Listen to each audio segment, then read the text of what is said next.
The National Memorial Day Concert is made possible by General Dynamics on behalf of our workforce of proud Americans. General Dynamics, a strong company for a strong country. Additional funding is provided by the Military District of Washington, the National Park Service, the Corporation for Public Broadcasting, the National Endowment for the Arts, and by the financial support of viewers like you.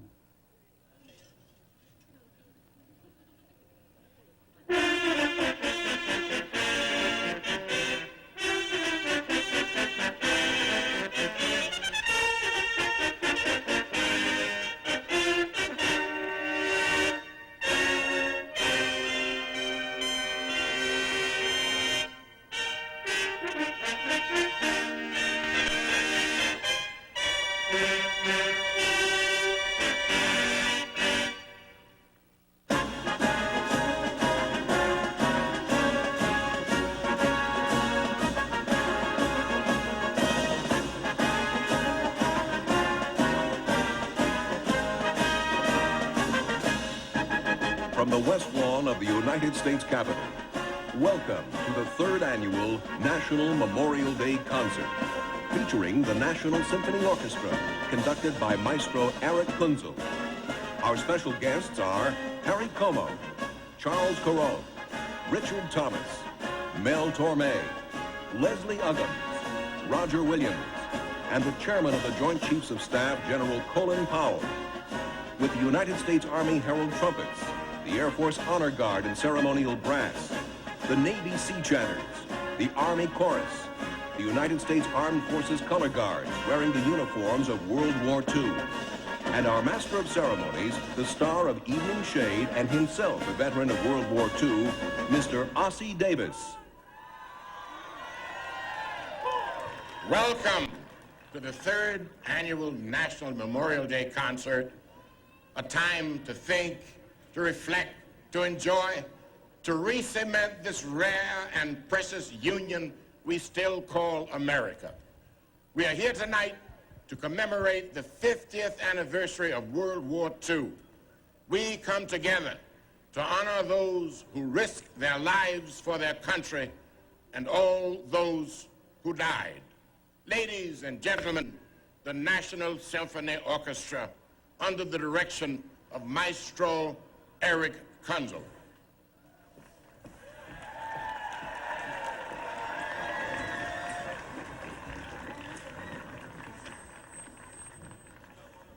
Thank you, Ozzy. Ladies and gentlemen, please rise and join the National Symphony Orchestra, the United States Navy Sea Chanters, and the Army Chorus in singing our national anthem.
World War II was the most destructive conflict in modern human history. It claimed nearly 300,000 American lives. Worldwide, 50 million people perished. Today, more than 8.5 million U.S. veterans still remember those days as the most significant of their lives. We are honored that thousands of you are here with us tonight. The troubled years prior to our entering the war were a time of anxious wondering for all Americans. While some of us felt that every passing day gave Hitler added strength, others said it's Europe's war, not ours. For 3 years, we watched and waited. We elected Franklin Delano Roosevelt for a third term. The Depression years were over. Amidst the war news, we craved laughter and a car in every garage. We went about our daily lives, but the gathering clouds of war hovered always just above our heads. Big band was king. We danced to Glenn Miller, Duke Ellington, and the Dorsey brothers. But perhaps no one epitomized the era more than the king of swing, Benny Goodman. Ladies and gentlemen, one of our top vocal masters who performed tirelessly for our stateside World War II troops, Mr. Mel Torme. Thank you, Ossie, and thank you, Eric. Let's show them what music was like in those days, okay? 1, 2, 3, 4. Now, that was the theme song of the great Benny Goodman Orchestra. And believe it or not, these are the actual drums that Gene Krupa played with that band. Ladies and gentlemen, here is what America was listening to just before and during World War II. Savoy, Savoy, Savoy, to dance. How my heart is singing while the band is swinging, never tired of romping, stomping with you at the Savoy, Savoy, Savoy, Savoy, to dance. This was another great Benny Goodman hit, pre-war. Don't cry, oh baby, please don't be that way. Clouds in the sky could never make you be that way. The rain will bring the violets away. Tears are in vain. Baby, please don't be that way. Long as we see it through, you'll have me and I'll have you. Sweetheart, tomorrow is another day. Don't break my heart. Baby, please don't be that way. Ziggy Elman wrote this music. Johnny Mercer wrote the words. This was a huge pre-war Benny Goodman hit. We meet and the angels sing. The angels sing the sweetest song I ever heard. You speak and the angels sing. Or am I breathing music into every word? Suddenly the setting is strange. I can see water and moonlight beaming, silver waves that break on some undiscovered shore. Then suddenly I see it all change. Long winter nights with the candles gleaming. Through it all your face that I adore. You smile and the angels sing, and though it's just a gentle murmur at the start, we kiss and the angels sing and leave their music ringing in my heart. Here's the way Ziggy Elman played it.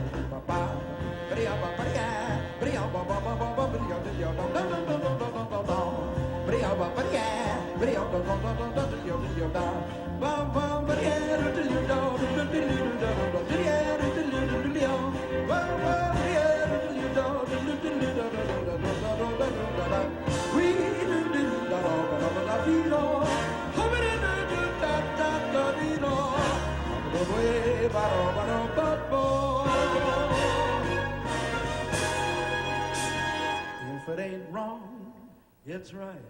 And if it ain't day, it's night. And if it ain't black, it's white. It's gotta be this or that. Goodness me, what can it be? You know it's not your brother. Seems to me it's gotta be one thing or the other. They call it the Jersey bounce, a rhythm that really counts. The temperature always mounts.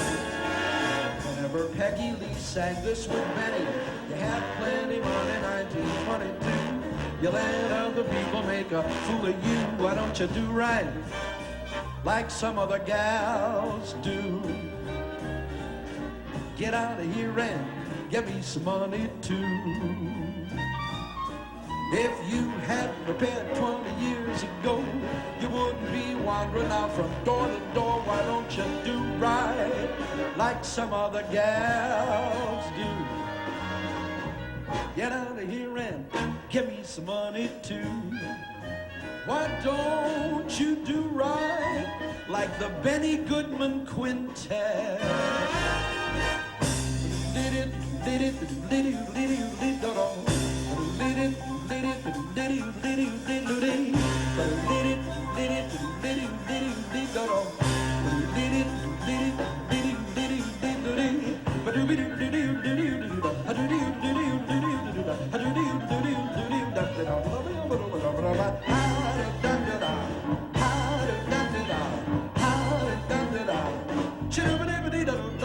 I met my love in Avalon beside the bay. I left my love in Avalon and sailed away.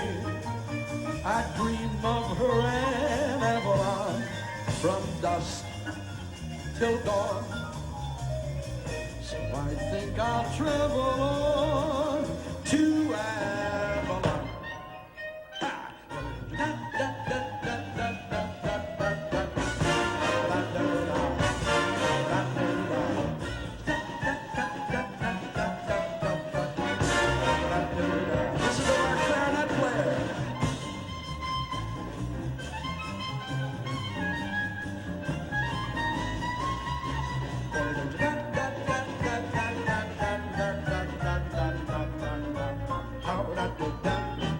Ladies and gentlemen, the greatest Benny Goodman swing classic of them all, with Gene Krupa on the drums.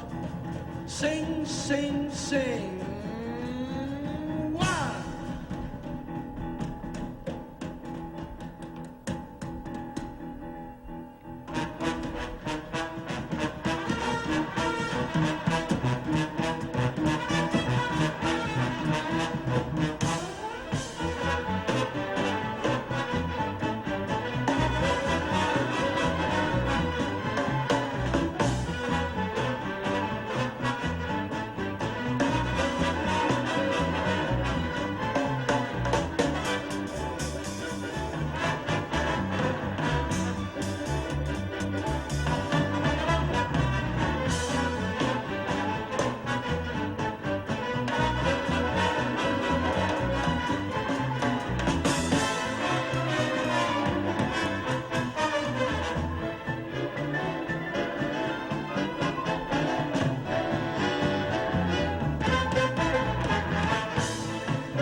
December 7th, 1941.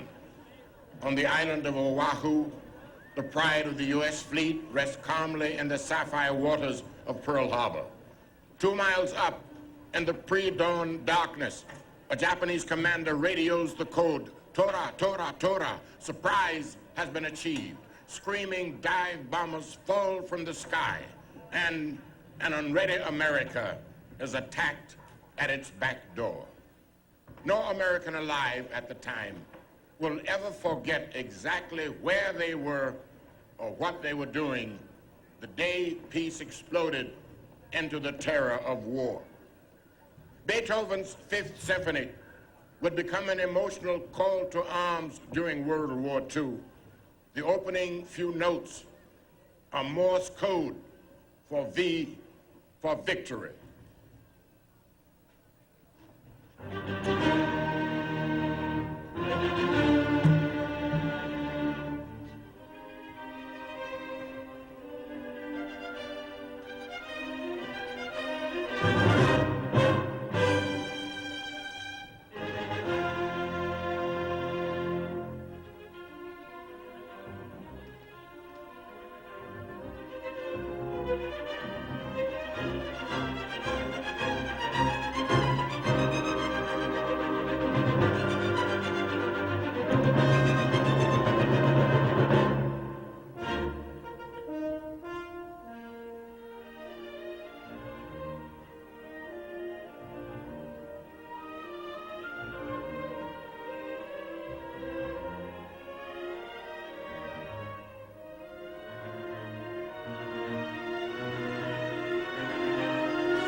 Speaker, members of the Senate and the House of Representatives,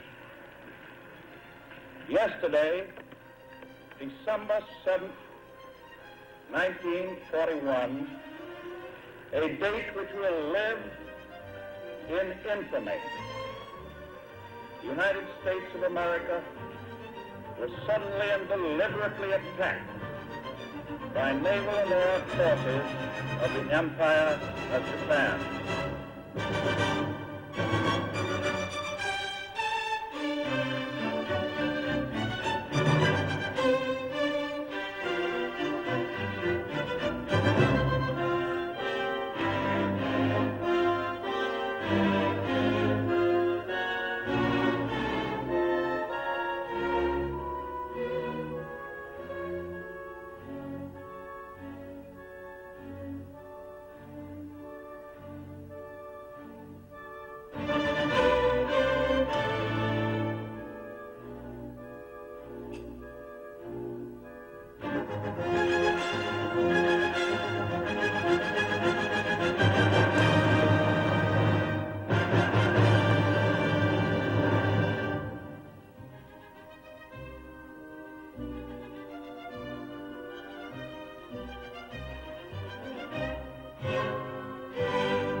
Outraged by Japan's treachery, Americans from all walks of life rushed to sign up. Hitler and Tojo are evil incarnate, and they must be stopped.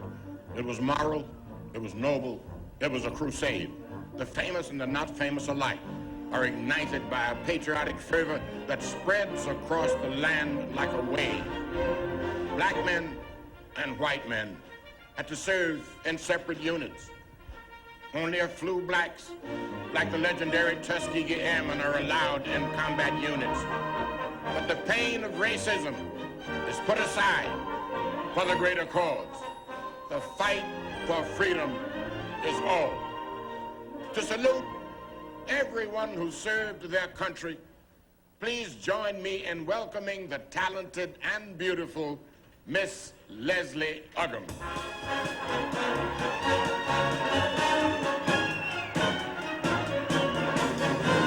A bunch of frightened rookies were listening filled with awe. They listened while a sergeant was laying down the law. They stood there at attention, their faces turning red. The sergeant looked them over, and this is what he said. This is the Army, Mr. Jones. No private rooms or telephones. You had your breakfast in bed before, but you won't have it there anymore. This is the Army, Mr. Green. This is the Army, Mr. Green. You like the barracks nice and clean. We like the barracks nice and clean. You had a housemaid to clean your floor, but she won't help you out anymore. Do what the buglers command. They are in the Army and not in the band. This is the Army, Mr. Brown. You and your baby went to town. She had you worried, but this is war, and she won't worry you anymore. There'll be a change in your posture and a change in your walk. Some words you never use, you'll never start to talk. Learn how to talk that gold brick Army game. Nothing about you's gonna be the same. You gotta get a change of diet and the way that you dress. You learn why every meal is called a mess. You're gonna wait in line till Judgment Day. There'll be some changes made today. There'll be some changes made. So do what the buglers command. They're in the Army and not in a band. This is the Army, Mr. Brown. You and your baby went to town. She had you worried, but this is war, and she won't. No, she won't. No, she won't worry you.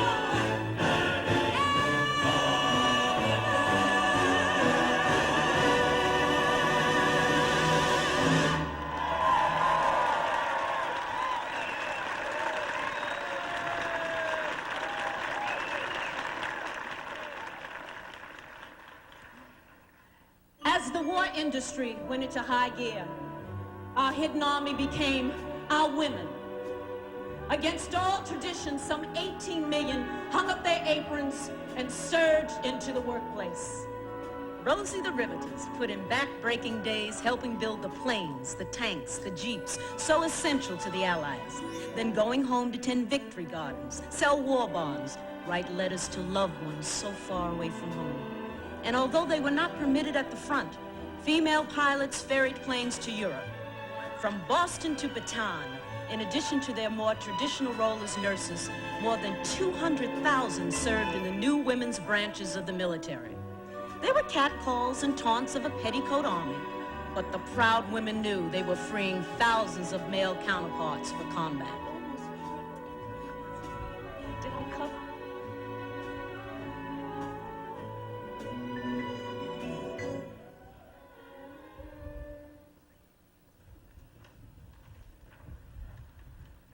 On the home front, there was the pride of knowing a relative was doing his or her part overseas. But there was also the pain of having a loved one wrenched from you and sent off to an uncertain fate.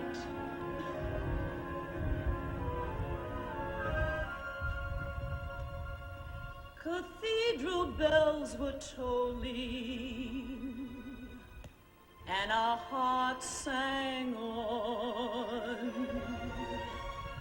Was it the spell of romance, or the April dawn? Who knows if we shall meet again? But when the morning chimes ring sweet again, I'll be seeing you in all the old familiar places that this heart of mine embraces all day through.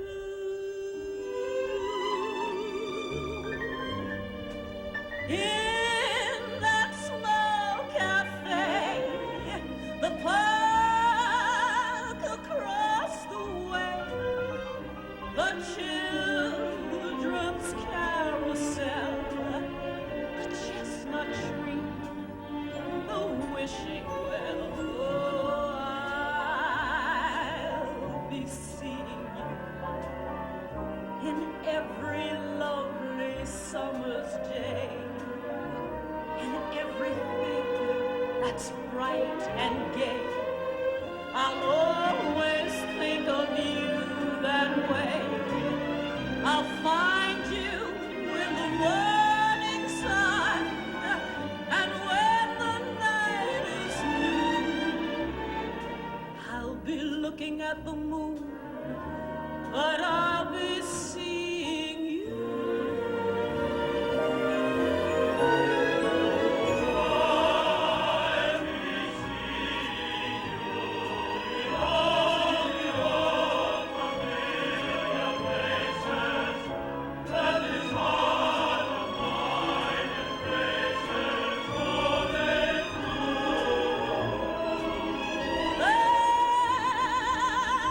In that small cafe, the park across the way, the children's carousel, the chestnut tree, the wishing well, I'll be seeing you in every lovely summer's day, in everything that's light and gay.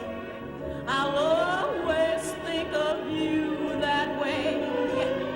I'll find you in the morning sun, and when the night is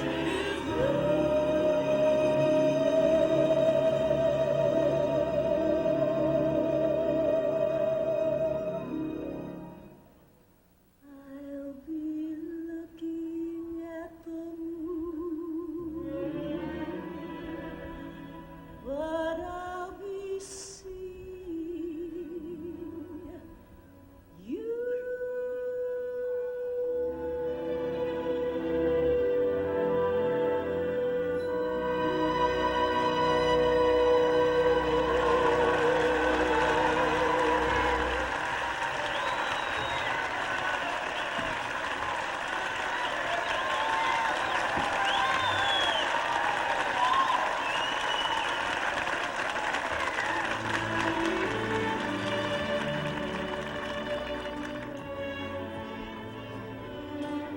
On two fronts, our soldiers fought, in the Pacific and in Europe.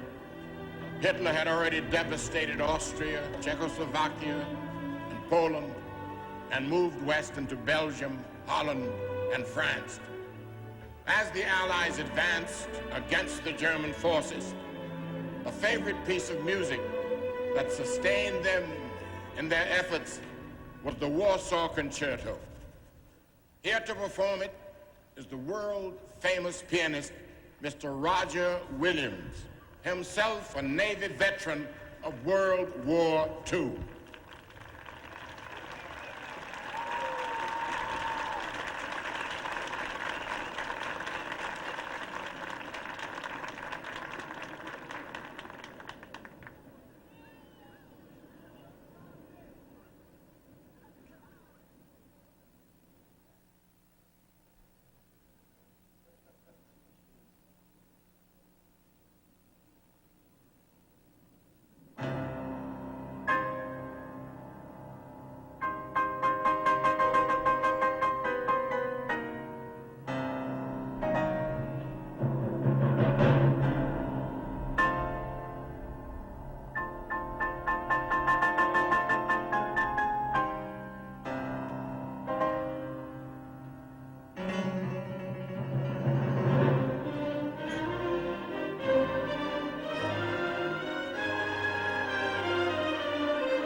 Auschwitz, Dachau, Buchenwald.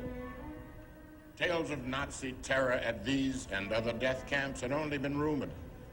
Jews by the millions were being tortured and executed, and we did not even know that they were there. Finally, our war correspondents confirmed the unthinkable. To read the historic words of Edward R. Murrow, the distinguished journalist, Mr. Charles Corot.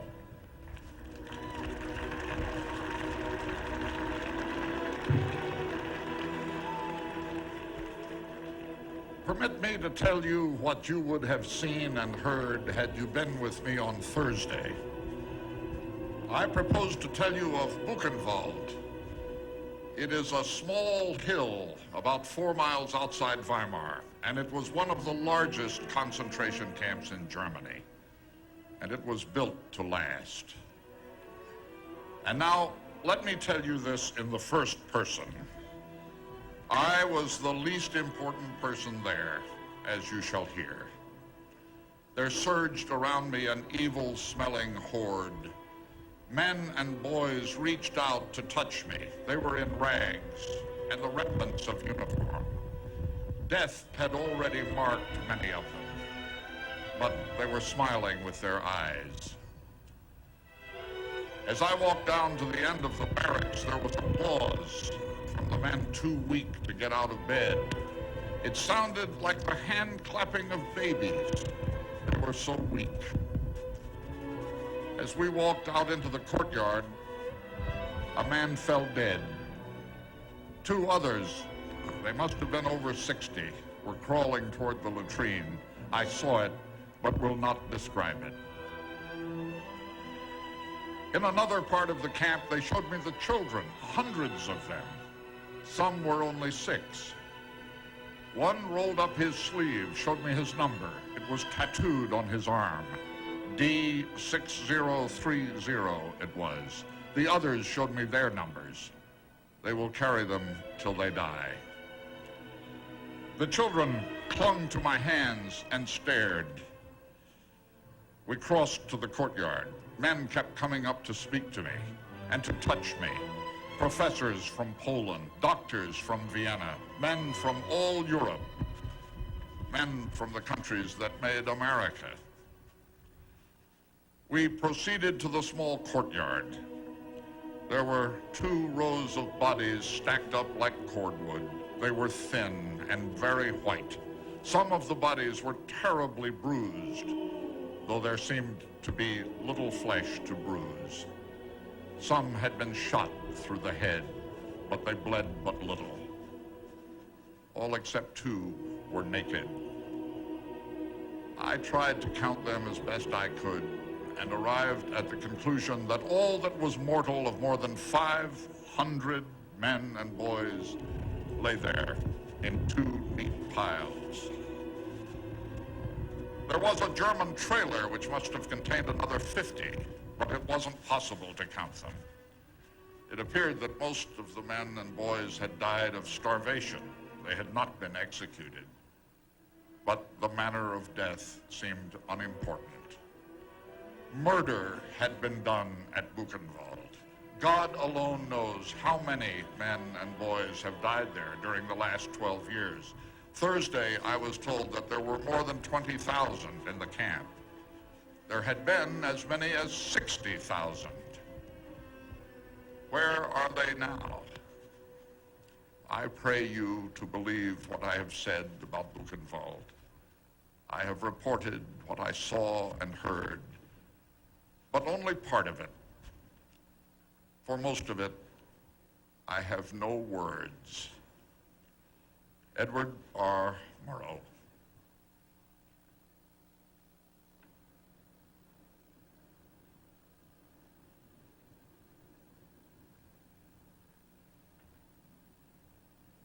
The war in Europe was over. On the other side of the world, the Japanese controlled most of Southeast Asia. Taking them on island by island, our troops battled treacherous new enemies. Dense jungle, insufferable heat, disease-carrying mosquitoes created a living hell. Only after months of vicious fighting did we begin to reclaim the Pacific. To remember those days of pain and of glory, the National Symphony Orchestra performs excerpts from Richard Rodgers' Victory at Sea.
While some of you who fought in that war came home alive and whole, more than 700,000 Americans returned wounded in body or spirit. Many of you veterans have been carrying your scars with pride and honor for 50 years. Here to read a letter from one suffering young man is the distinguished actor, Mr. Richard Thomas.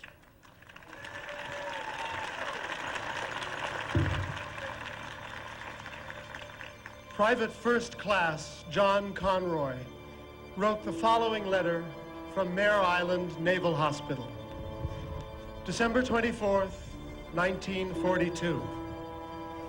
Dear Mother and Dad, received 2 letters from you today, and I'm just sending this quick note.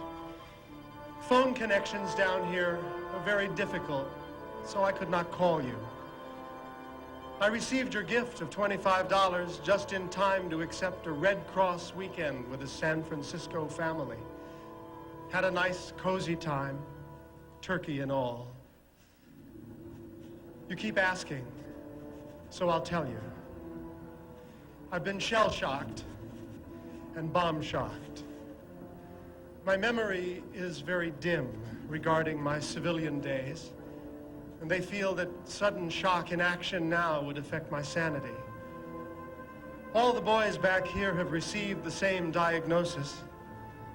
Injury to my back helps to make further combat service for me impossible. It's so very difficult for me to explain, to say the things I want to. My thoughts are so disconnected. Of course, I'm not insane, but I've been living the life of a savage and haven't quite got used to a world of laws and responsibilities. So many of my platoon were wiped out, my old Paris Island buddies, that it's hard to sleep without seeing them die all over again. Our living conditions on Guadalcanal had been so bad. Little food or hope, fighting and dying each day. 4 hours sleep out of 72. The medicos here optimistically say I'll pay for it for the rest of my life. My bayonet and shrapnel cuts are all healed up, however. Most of us will be fairly well in 6 months, but none of us will be completely cured for years. My back's in bad condition. I can't stand or walk much. The sudden beat of a drum or any sharp, resonant noise has a nerve-ripping effect on us. Oh well, let's not think, but just be happy that we'll be together soon. Loads and loads of love, John.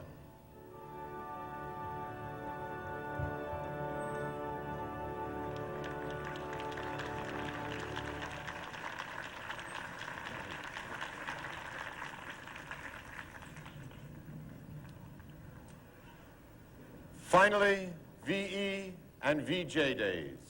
After the long, wretched fight, the Allies are victorious. We celebrate their resounding success with the Guadalcanal March from Victory at Sea.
Our next performer helped us through the trying war years with his warmth, his sensitivity, and with his beautiful gift.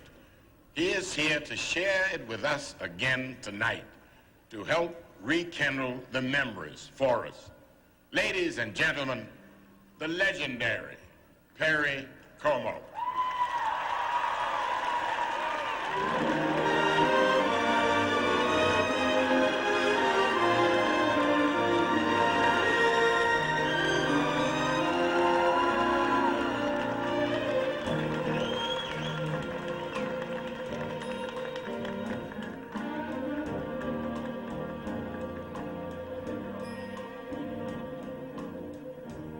No other love have I,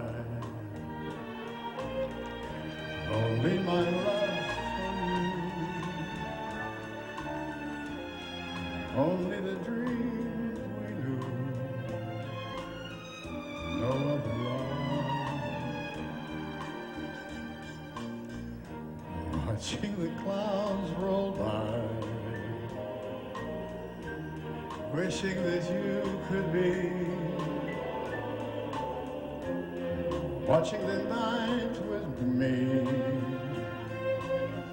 Into the night I cry, hurry home, come home, and set me free. Free from doubt and free from longing. Into your arms I'll fly, locked in your arms I'll stay, waiting to hear you say, no other love have I, no other love.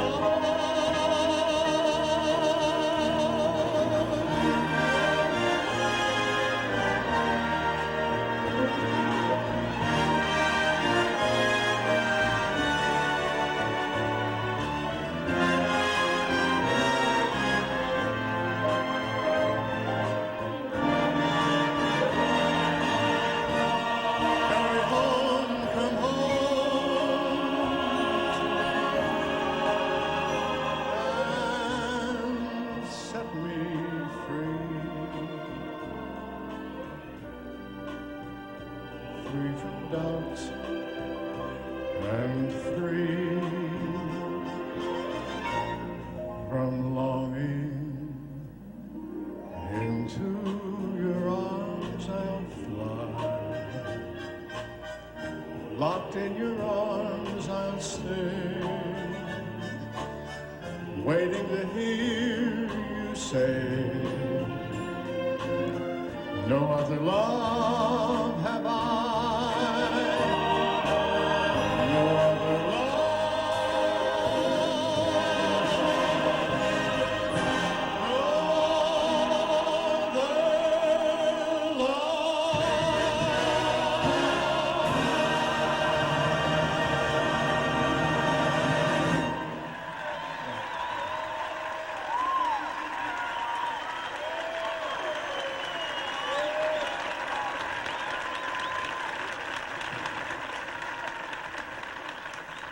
Thank you very much.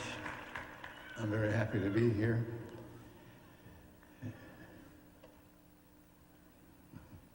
I blew all the lyrics.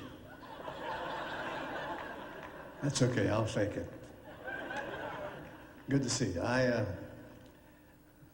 not as happy to see me as I am to see some of the boys here who have been away for so long, but I want to say hello to them, especially to them, and do a couple of songs. They asked me to do some songs from the 40s and 50s. I'm not that old, so I can't go back that far. I go back to the 20s. But anyway, let's do a couple. And I'd like you to help me in these. Maybe you can sing some of the words with me, okay? Let's try it.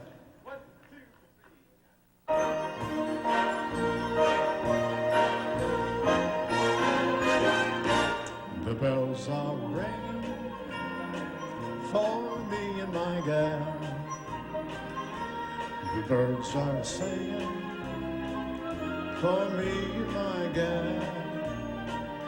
Everybody's been knowing to a wedding we're going, and for weeks we've been showing every Susie and Sam.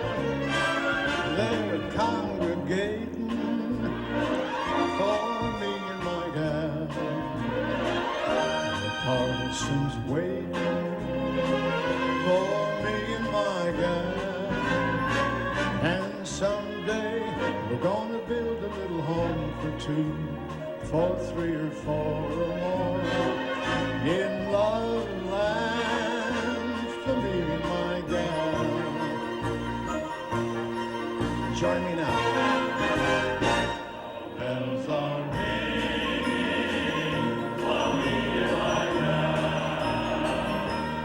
Birds are singing for me and my gal. Everybody's exulting to the wedding they're going, and for weeks we've been soaring every Susie and Sam.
We'll meet again.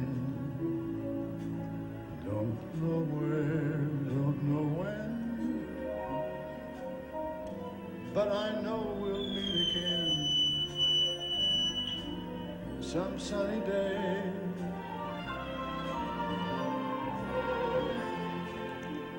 Keep smiling through, just like you always do, till the blue skies drive the dark clouds far away. So will you please say hello to the folks that I know? Tell them I won't be long. They'll be happy to know that as you saw me go, I was singing this song. We'll meet again, don't know where, don't know when, but I know we'll meet again some sunny day.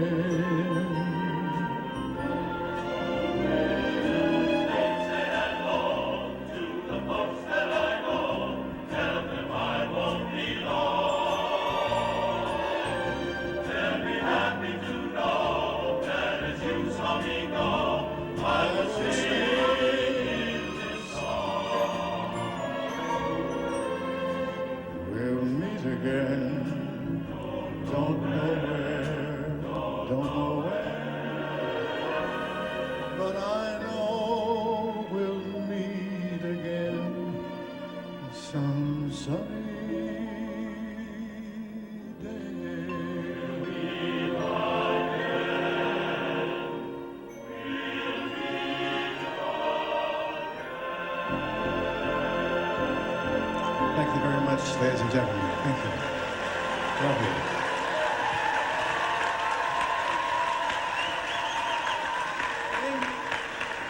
Thank you.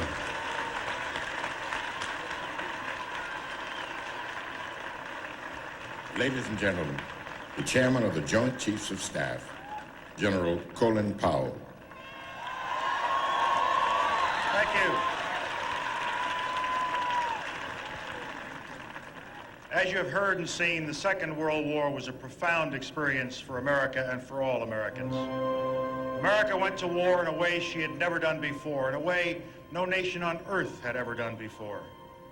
Now, almost a half century later, our veterans of that colossal conflict still remember the war as if it were yesterday. I get letters from World War II veterans almost every day. Some ask me to help them find an old buddy or an old shipmate. Others ask us to help them replace a treasured medal long misplaced. Or they write to tell me how today's armed forces compare with the great GIs of World War II. And always, they tell me a little bit about their pride of service, the ship they served on, the outfit they were in, the battles they fought in. For them, as you have seen tonight, the Second World War was the most important event of their lives. 50 years have not dimmed their memories nor dimmed the luster of their magnificent contribution to freedom. They are still America's heroes. Some of those heroes are here with us tonight. We've seen the camera capture their faces then and now. We've seen them in action. We have watched them in a heart-wrenching mosaic of fierce fighting, of selfless sacrifice, and of unconquerable spirit. We have listened to their wounds and their pain speak volumes to us about the carnage of war. And we have listened to their courage and their honor speak to us about the absolute need to stand and defend freedom when it is threatened. We owe these veterans our heartfelt thanks. We owe all Americans of World War II, in and out of uniform, our heartfelt thanks. Every American was a hero then.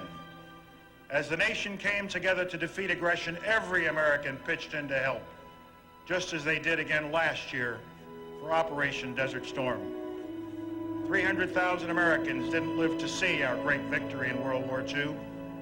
They paid the supreme price for peace and for freedom. We must never forget their sacrifice and the sacrifice of Americans in uniform that have been made from Valley Forge to Desert Storm. It is for them that we celebrate Memorial Day. It is for them that we now play taps. Please, ladies and gentlemen, stand for the playing of taps.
Tonight we have paid tribute to those who served in World War II, most especially to those who died for their country.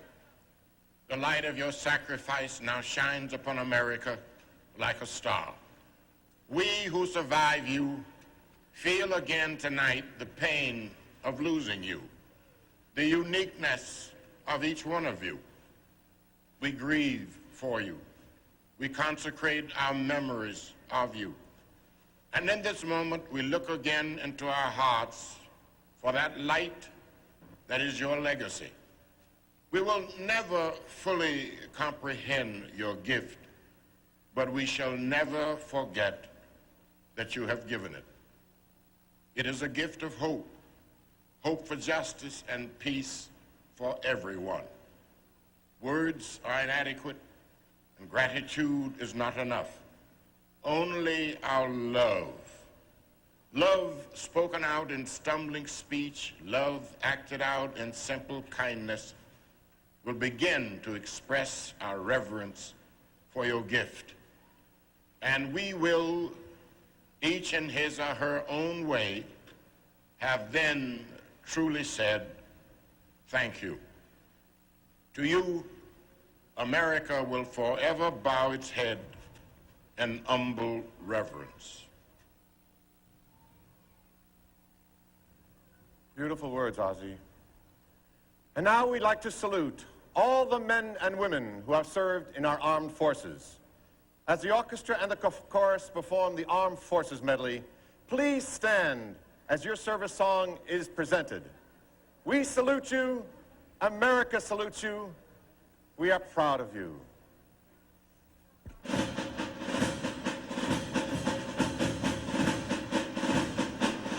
The Air Force!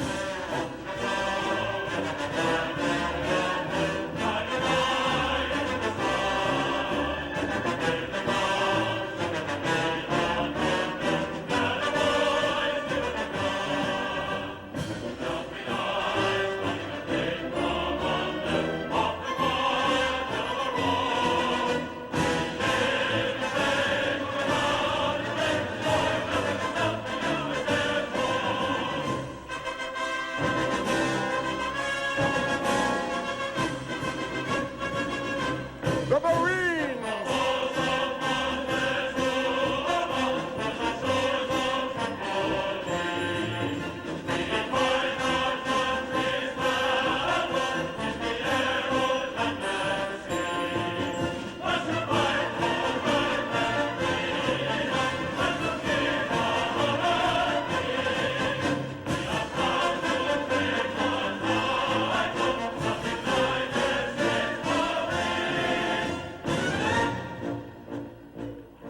The Coast Guard! The Army!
The Navy!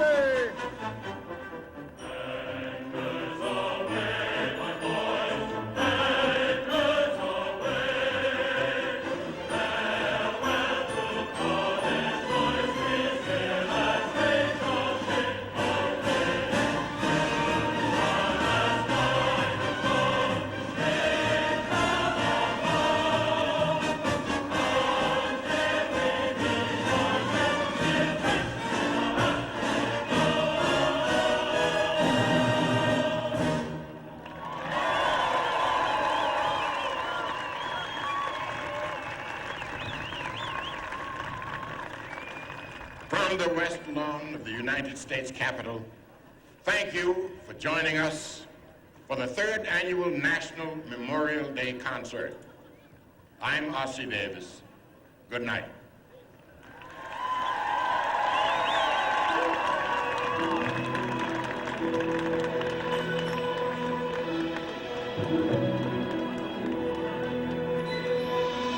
God bless America, land that I love. Stand beside her and guide her through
National Memorial Day Concert was made possible by General Dynamics on behalf of our workforce of proud Americans. General Dynamics, a strong company for a strong country. Additional funding was provided by the Military District of Washington, the National Park Service, the Corporation for Public Broadcasting, the National Endowment for the Arts, and by the financial support of viewers like you.